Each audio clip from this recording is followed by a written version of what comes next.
Hello, welcome to another video. I know some of you guys are interested in this stuff. A few of you guys are. I'm going to reset here because I ran my phone out of memory, and I want just a demonstration of this machine, which is essentially the same as the big one. It's just smaller. And this is a 400 volt 470 microfarad cab. If you play with these, please be careful. They can hurt you real bad. Alright, what I'm going to do is I'm going to hook the output of this machine up to this cap.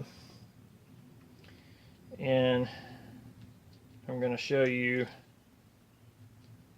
some charging and show you some discharging of the contents of the cap. I'm going to put this on a 50 volt scale. So it's set on maximum would be 50 volts. And let's see if I can get this hooked back up. I was kind of frustrated when I run out of room on my phone. It's amazing how fast you can do that. I need a clippy lead to hold my positive up here. Well, no, I guess I don't. I got the input lead right here, can do it. Forgive me. Making videos isn't really my thing. All right, it's gonna be a troublemaker. All right, here we go. Negative lead. It's trying to rain on me now, so I'm kind of hurrying. 13.05. Remember, this has a link broke right here, so in a minute when it starts to drop down, it's going to look like it goes to 12 volts, but it's not. Okay, so we got meter on 50 volt scale, cap hooked up to the output. When you hook these machines up, always hook the output up first if you like to keep your transistors, because when you first put power to this thing, you'll hear it pop. You'll hear a little squeak. That little squeak will blow that transistor to smithereens. Not explode it, it just will kill it. Alright, we'll give it a spin. You'll hear it squeaking and see the meter start to rise. Or not. These connections, I should have used bigger ones. There we go. Okay, it's rapidly rising. That's a 50 volt scale. And I'm going to discharge it. Or maybe not. There we go. If you don't think that'll light your world up, and this is what would be going into your battery. That was a raindrop. So you can see it headed to 50 volts. All them little pulses are getting in here and adding up. Come on. There we go. I'm not making good connection here somehow. Woo! That's a big one.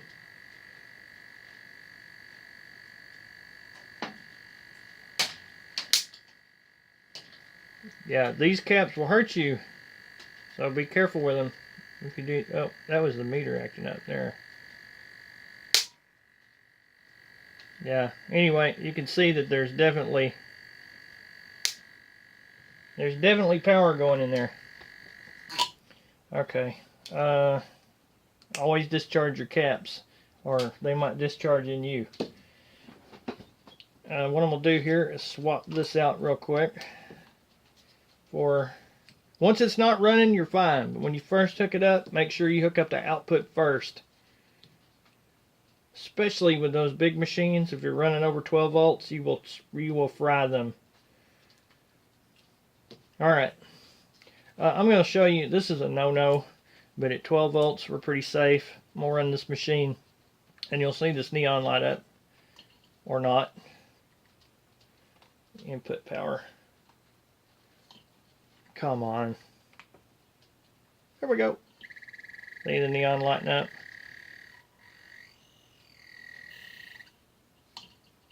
It's only putting out power when it's running. And this is something else you can do to this machine. It does not hurt it to short the output. You can short it all day and it won't hurt it.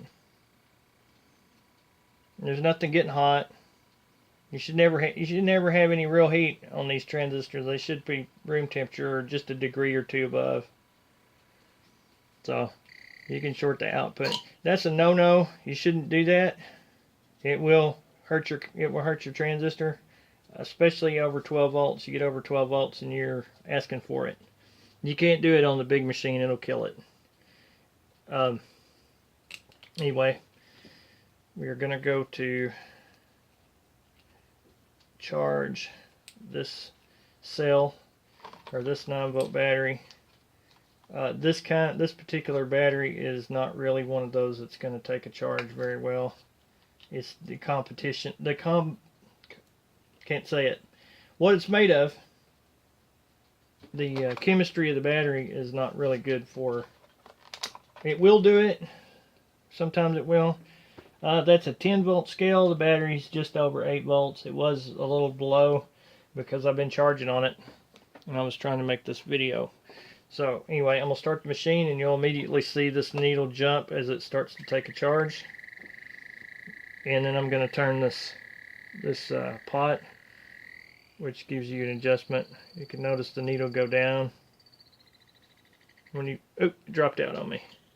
There we go. There's a spot where you get maximum charging. There's several spots actually. If this was a good quality battery, I mean, I don't know that particular battery, but usually if the battery feels really light, it doesn't take a charge well. If you get a good alkaline battery that one of the major name brands, you can charge them up a bunch of times. This machine, I don't know if I said it or not, is basically the same thing as the big one. It's just small. But you can charge this. You shouldn't push these too hard. If you charge AA, AAA, C batteries, D batteries, you're going to make them leak. They build up pressure inside of them. It'll push the juice, it'll push the goo out of them that makes them work. They'll charge and you can reuse them, but they'll just leak everywhere after a couple of days. I've done it a bunch of times. This is the first one of these I ever built that had a wheel on it.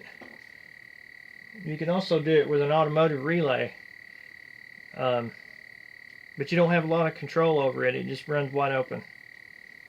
But you can turn this thing. You can turn this thing up. There's not a lot of adjustment on this one because of the kind of pot I got on it. But it runs it. It'll run at a speed that it would normally run. They move air. I don't have anything to show you airflow, but I assure you, it is most definitely moving air.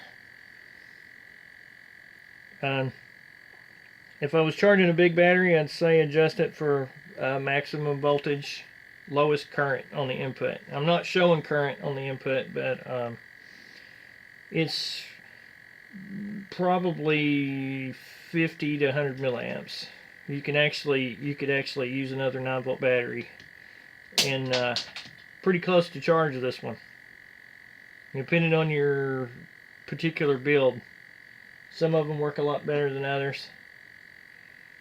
Alright, I'm going to stop this one because I just saw bigger toys. We got to play with bigger toys today. So I'm going to move this one. I put Bedini's name and then I put Imhotep because the Imhotep guy is the one that I first seen convert a computer fan motor. They work really good. Some of them work fantastic. It just depends on the one. This one here is not particularly efficient. The coils in it are just not right. You can change the coils if you want. A lot of people rewind them. I haven't rewound these. This one puts out a lot more power. it also consumes more, depending on how you're running it. Okay, we're still sitting at 8 something. So I hooked up my output first. And there's the same battery. And you can see it's knocking the heck out of this 9 volt. Look at it pushing it up to 10 nearly. And it's on a low setting. You can turn it down some. And that's what you want to do. You want to keep it where you're not hitting this. There's a lot higher powered spikes hitting this battery than. See, I can push it on up. It's picking up speed. Look at it pegging the meter. I don't want the battery to explode, so I'm going to turn it down a little. Keep it, you know, close to 10 volts. Don't let it peg because there's no heat in there. There could be if you were really hammering on it, but that's just not the way things want to charge. No heat up here. All this is it's the same. It's the same as I don't know where I set it now. It's the same. That's the same as this. It's just bigger. This is just a neo magnet. I just stuck it up there because the coils in this one are a little big, and it tends to run a little warm if you're really running it hard. This one will actually charge a car battery very slowly, but it will do it. You can see the draw is about the same because it's only pulling down the battery about the same as the small fan. And these don't draw more if you slow them down. They draw less. It's going to drop out, but you see it drawing less. It's pretty sensitive. Give it a good spin. It'll run a lot faster. I'm just trying not to kill that battery or have it blow up on me. Anyway, this is not 1209, it's 1289. That center bar on the zero's not working. I could run this machine. This one actually has Bedini's name on it, and it's three coils and 3 charging coils. So not only do you charge a second battery, you can charge a third battery, or light up a bunch of lights. It's got lights all the way around it that light it up red. It runs at about 5,000 RPM. I got the accessory gear on it. It's like 15 to 1, so you can charge up a cap and discharge it into another battery. You can either use the output, the standard output, to charge a second battery with this pulse with a cap, or you can use you can actually use the charging coils and pulse them to a cap all at the same time. You can also take the output and pulse it back to the input battery, but it gets more complicated the more things you add. I don't particularly like to do that. I like to just run it and charge a battery with it, and push that up a little higher, and go from there. Anyway, I better stop this video. It's probably getting long enough. Yeah, 14 minutes. I want to tell you guys so many things, and I don't have the time. But I want to say this before I cut it off. There is a ton of bad information out there that will mess you all up on this. There's just a ton of it that's just completely wrong, or it's just enough wrong to ruin what you're doing. And you kind of have to do patience. It's patience, and find out whatever pieces of the machine does and what the particular battery chemistry you're charging wants to take a charge. How it wants to charge. Get information from the Energy Science Forum, because that's Bedini's forum. If you get information from the man himself, you don't have problems like you can't get the machine to do this or you can't get the machine to do that, because the bad information has things wrong, like simple things like where this neon hooks up in the circuit. If it's hooked up in the wrong place, it changes the way the machine behaves. So it's deceptively simple. This system is deceptively simple. There's a lot to understand about how it switches, and frustrating for me to communicate it because I've done so much of it. I need to see if this machine still works or not. This charger, and I'll run it for you. It doesn't have a wheel. It just runs at whatever you adjust it to. It'll charge car batteries. It just doesn't charge as well as I wanted because of the size of the wire. All that wire came out of computer monitors that were bad. So it's all recycled wire. I don't want to cut this off because there's so many things that I need to communicate to you if you're going to play with it. But it's just, there's not enough time to do it in one video. So get information from a source that is from Bedini is the best way to do it. The Energy Science Forum. Even on the Energy Science Forum, there are people that post bad information. So make sure that what you get is from Bedini. And I'll try to help you as much as I can. I mean, even what I teach you may not be exactly right. Not on purpose, just because there's a lot to know and I don't know everything about it. There's some guys out there that know a whole lot more than me, and I learn from them too. So if I can do this stuff, y'all can, because I'm nobody. I just I kind of got hooked on this stuff.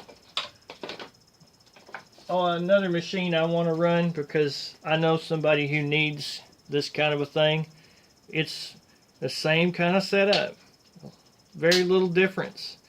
A guy designed it for lighting up lights. That's why I got lights only, because the output's at radio frequency, but it lights up LED lights very well, and a bunch of them, and it does it real efficient. And you can extend your wires out super far, and this thing doesn't care. It'll keep lighting them up and doesn't draw more power. We'll play with this at a later date.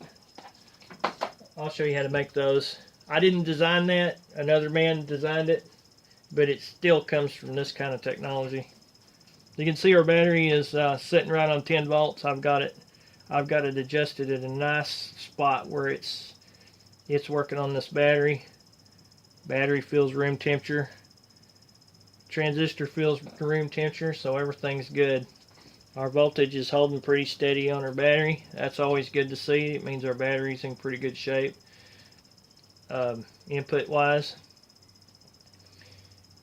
that's about it. I need to cut this off because it's going to be super long. Anyway, guys, I'm trying to think of what I need to help you guys with next. If you have some suggestions, I'll try to answer them, and the best of my ability. If not, I'll try to point you to somebody who can. And I thank you for watching. I know this video's long. You guys have a great day. Thanks for watching.